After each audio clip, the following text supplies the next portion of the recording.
To talk about all the developments are Anthony Anderson from Republican News Watch and Suzanne Schott from North Central College. Thank you both so much for joining us. Thank you very much for having me. I'm going to start off and I'm going to throw this out, and Anthony, you can probably answer first. Why do you feel the president not conceded, and do you think he should? Well, I don't think the president has conceded yet because all the votes technically haven't been counted. There are only 6 states in the union that have certified their ballots so far. So, I mean, we have a long way to go in the certification process. And once that's done, absolutely, the president should concede, but not until every vote is counted. Suzanne, according to what we see, there's been no proof of voter fraud. President-elect Biden has over 270 electoral votes. So it sounds to me that the race is over. Yeah, so it's, typically what happens is that even though the states don't all certify the night of, and, the networks declare a winner when somebody has gone over that 270 after it's been called. But because of the mail-in balloting, many states are taking much longer to get all of those votes counted. And Anthony is right. Every single vote should be counted. That's what happens in a democracy.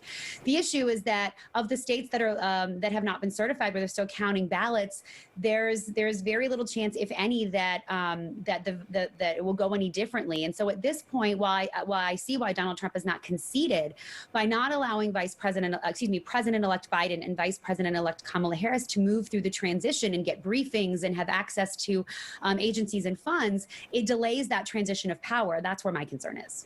Anthony, Karl Rove, Lindsey Graham, a lot of people are saying, this vote will not be overturned and it's time to move on. Release transitional funds. President-elect Joe Biden should be getting daily briefings. Anthony, have we lost you? Looks like he has frozen in time. He's looking good. Yeah, I just think he's frozen. Good. Yeah. Well, Suzanne, let's talk, while we wait for Anthony to become unfrozen, let's talk a little bit about... Oh, there you are. We missed you. You were frozen. Can you repeat what you just said? Yes, I said at the very least, the President-elect Biden's administration should get these funds flowing through the GSA so we can ensure a smooth transition of power come January. So yes, I'm in absolute agreement that these things should happen, so we can show the world that our elections are free and free from fraudulent behavior. Also, yeah. We are in the middle of a pandemic, yet you have not seen the president come speak publicly since the night of the election in the wee small hours of the morning. Should he be talking about that pandemic because it's getting worse across the country? Well, absolutely. The president should be talking about the pandemic, in addition to any vaccines that are coming forth in the near future, so he can assure the American people that there is hope. We have this pandemic under some control, and so that'll be more of an assurance to the American people that the country has this COVID-19 under control. In addition to, we can the transition team from the President-elect Biden team from Trump, there could be a smooth cohesion going forward, so there'd be no ambiguity in terms of how we deal with this whole process. Suzanne, does this look negatively to our country, though, for him not to come out and say anything? And what are his supporters? I mean, they follow him to the T. So this sends a bad message, don't you think? Yeah, thinking about, there have been reports, and of course I know depending on which media you follow, but there have been some pretty significant reports in fact-check media to suggest that the president realizes that there isn't a path forward, but he feels he owes it to those 72 million people who voted to him to put up a fight that shows that he wants to make sure that any possible chance that he could win is covered, but at the expense of, as to your point, is that we haven't seen him. He hasn't, given any briefings. He did participate in the Veterans Day event yesterday at Arlington, which I think was really important, but it seems that he's just sort of waiting until January 20th when he has very overtly said, and I agree, he is still president till January 20th, and so we need to see him governing. There are, some 70 days or so until the inauguration. Anthony, what would you like for him to do during the 70 days, or what should be done? Should he be speaking more? Should he be out more? Should he be making more decisions, executive orders? What are your thoughts? I think job one would be to tell the American people that our process worked the way it was designed. One, that will bring some closure to this whole process in terms of our elections. Two, the president should sign some sort of stimulus bill to get the economy going and on the right track. I just saw reports the other day that Chuck Schumer thought that we should have about a $2.3 trillion stimulus package. Pass the stimulus package.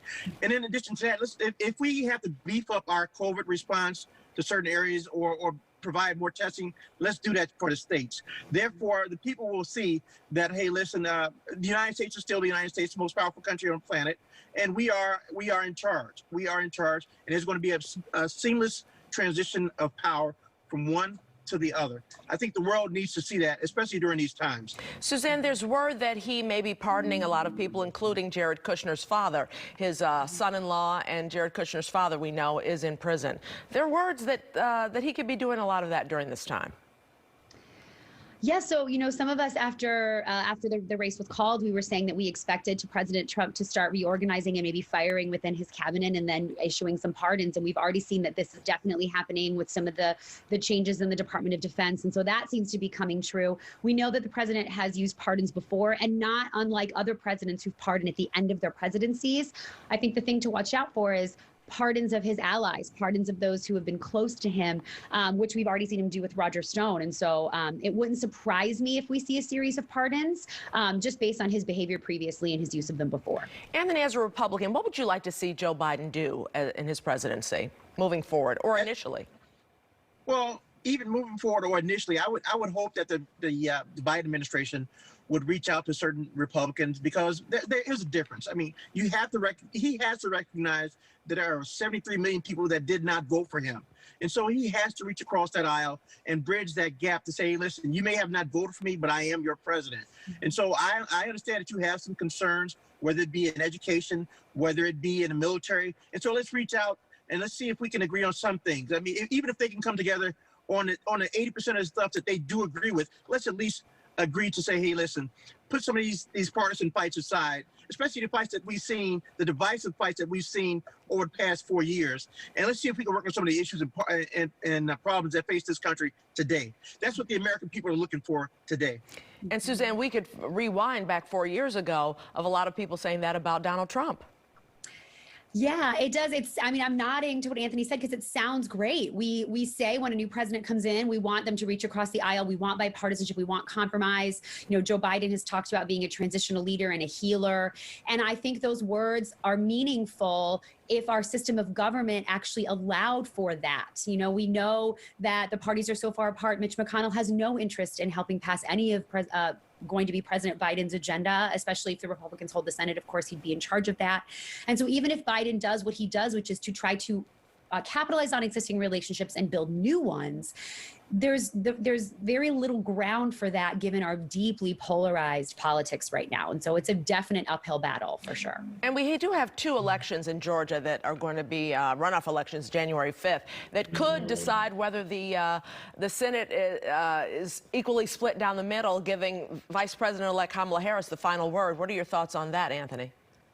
Well, I think it's going to be one of the most promising elections coming up.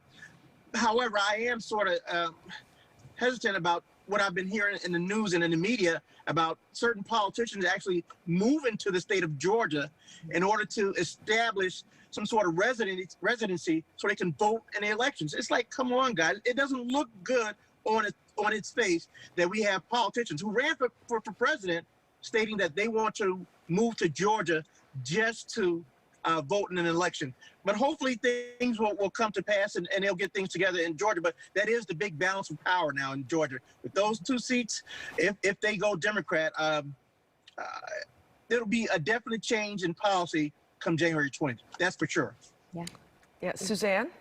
Yeah, no, I absolutely agree. And Anthony's point about Andrew Yang about coming down to Georgia, right? I mean, he has said he's going down there. He wants to help Stacey Abrams organize.